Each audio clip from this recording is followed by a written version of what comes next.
You're watching Taste the Victory.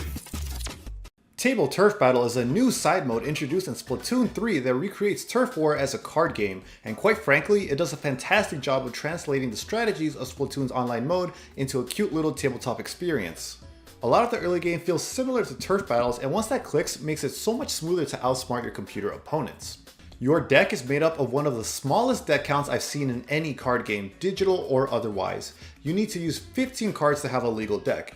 Each card depicts a weapon or character, and the card will have squares that recreate the vague shape of the weapon or character, similar to pixel art that will go on the board. Your next card needs to be touching one of your previous squares to be able to be placed down, and cannot paint over your opponent's ink unless you use your special. Yeah, there's a lot of similarities to Dungeon Dice Monsters if you ever enjoyed that Yu-Gi-Oh spin-off.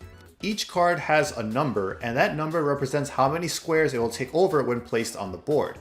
This number is important to keep in mind because if you and your opponent place down cards in the same spot, the lower numbered card will win and take over the spot. Each card also has orange squares towards the bottom of it. These represent how many of those orange squares you need to be able to use it as a special. Each card can be turned into a special by pressing the special on button if you have the necessary orange squares. Specials are built up by completely surrounding these orange squares in any color ink. Yes, even your opponents. So let's see the best way to utilize these, the board, and your cards to get good at Tableturf Battle. Placing your cards down is really important to your strategy.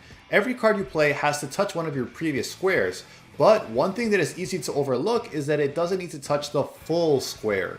You just need to touch its corner. On turn 1, this can be helpful to start moving towards the center slightly faster. Placing a card down touching a corner versus touching the whole square can affect getting your special squares completely surrounded, however, so it'll be important to know when to go for it and when to hold off. Why do you care about moving faster to the center of the map though? That's because one of the most effective strategies is to secure middle and start blocking off the amount of area your opponent has to paint. Unlike Turf War, your regular blocks, or paint, can't paint over your opponents and vice versa.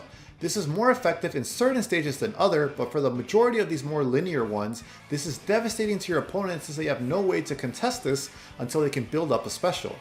If you successfully control the board deep into your opponent's side, you have a lot more area you can sit back and start painting instead of worrying about your opponent expanding. And if you block off enough space and they only have large pieces, they'll soon be forced to pass valuable turns because they can't play anything. Because of this, even if they can build a special by passing turns, you'll likely be too far ahead of them for it to matter. The best way to execute this strategy is by placing down your biggest pieces first in a rush to the center. It's a good idea to redraw your opening hand if you don't open enough of them turn 1. You can't place your cards down over paint you have already played either. It has to be onto an empty space only touching the edges of your other paint. So late game, the big cards can get bricky. Bricking means you won't be able to do anything with them and you drew a useless brick. Use most of them now, but save one for your special. Once you're in a good spot towards center of the stage, place cards down to the left or right to start blocking off the stage from your opponent.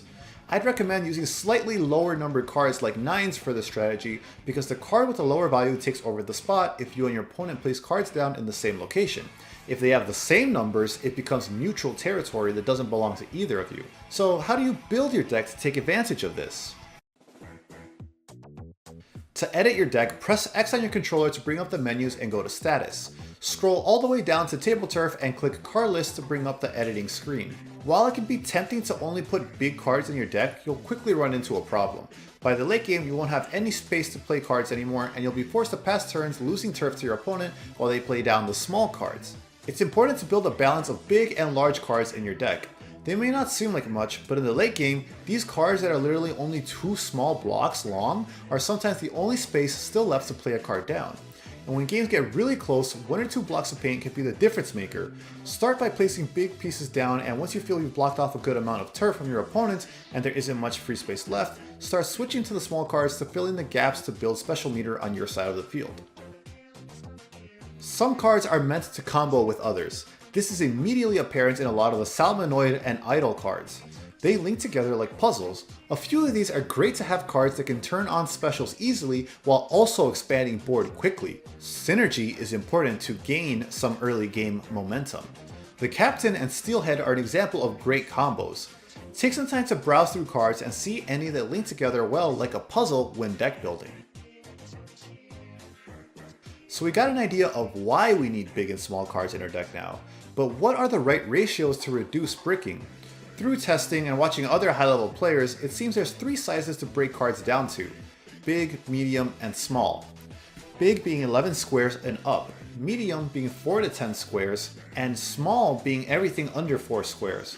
The recommended ratios to reduce bricking are 6 to 7 big cards to make sure you will have some in your opening hand, including redrawing, 5 to 7 medium cards so you can still take large parts of the board in the middle of the game with less chance you won't have space to play them down, and 3 to 4 small cards to have some for the late game when there's not much free space left, but not too many to open all small cards in your opening hand and fall behind. Small cards are absolutely important, but you shouldn't overload on them because if you have a couple turns straight of only small cards, your opponent will be able to block you off before you can. The final big thing to learn how to use in Tableturf Battle is the special meter. As mentioned earlier in the video, it's built by completely surrounding orange squares in ink, yours or your opponent's. For the first couple of turns, don't worry too much about building special meter. As discussed, focus on rushing to your opponent's side. Specials can be used to paint over your opponent's paint, however, when placing your special on the board, they need to be touching one of your orange blocks. So if the first thing you try to do is build a lot of special meter, it's likely going to be too far away from your opponent to be used effectively. You want some of your orange blocks closer to their side of the field, so when you place down a big special piece, you paint over a lot of their paint. Because of this, you generally want to save your special until the end of the game and wipe out a good chunk of your opponent's paint. Use special as a push to secure game or catch back up to your opponent in the end game. And those are some tips to get better at Tableturf Battle. Thank you so much for watching, and I really hope this has been helpful for you guys. I've been loving this mode in all of Splatoon 3, so it's really fun to make some content for it. If you ever like Digimon and you'd want more card games, try checking out my channel for some Digimon TCG content. Otherwise, thanks for stopping by to get better at Tableturf War. I'll see you next time. Remember to stay hungry until you get a taste of victory.